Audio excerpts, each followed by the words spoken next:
Hello, this is John. Today, I will tell you about the movie Spontaneous. Enjoy watching.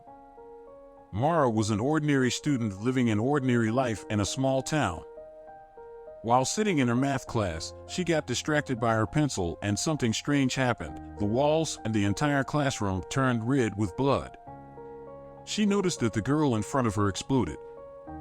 The police took her classmates to the station for questioning. Later, the teenagers were released and sent home.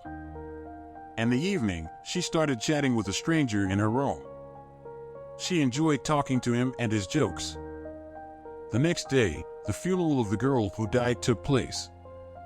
Mara realized that she was struggling and decided to buy drugs. They went to a small restaurant. After taking drugs with her friend, they reminisced about the past and discussed their dreams when they were interrupted by a young man named Dylan. Mara recognized him as the same stranger she had been chatting with. Suddenly, she felt sick and asked Dylan to help her in the restroom. Later, while talking on the street, Dylan invited her to the graduation match and she agreed. At the football match, Mara tries to film the players, but one of them explodes. In panic, they run away.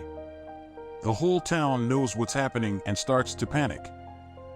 One evening, Mara and Dylan end up at a party where they share their secrets.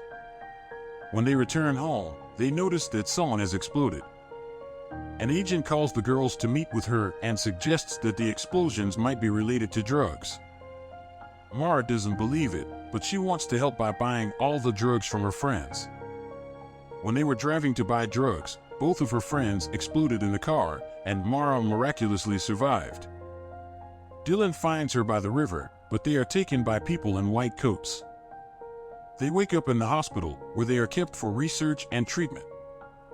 Government representatives show them presentations, and during a student protest, one of them explodes. For them, this has become commonplace. The students are given pills daily in hopes of finding a cure. The teenagers are finally released from the camp.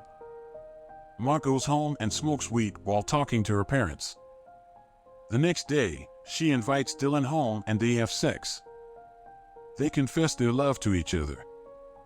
The students return to their school and continue their studies. On Dylan's birthday, Mara makes him a present. She invites him to a barn that she decorated, and the teenagers have a good time there. During one of the lectures, one after another, the students start exploding. In panic, they run away from there. On the street, Mara meets Dylan and tells him that she is happy to see him, after which he explodes. Mara walks down the street, and her mother finds her and takes her home. The girl is in a very severe depression and doesn't even come to the funeral of her boyfriend. She tries to save herself with alcohol. An agent finds her and offers help, but Mara smashes her car. In the evening, they sit in front of the computer and come across a forum where people suspect her of the explosions since she was always present at them. At graduation, Mara apologizes for becoming a curse of this town. After leaving the ceremony, she goes to Dylan's grave. On Dylan's gravestone, she sees an inscription that he will always wait for her here. She lies down on the grave, and Dylan's mother notices and lies down next to her. They talk. Mara returns home, and her parents greet her. Several months pass, and the teenagers stop exploding. Nobody ever found out why they started exploding. Mara decides to go on a journey. She arrives at a cottage by the sea, where her friend is staying. It was their childhood dream.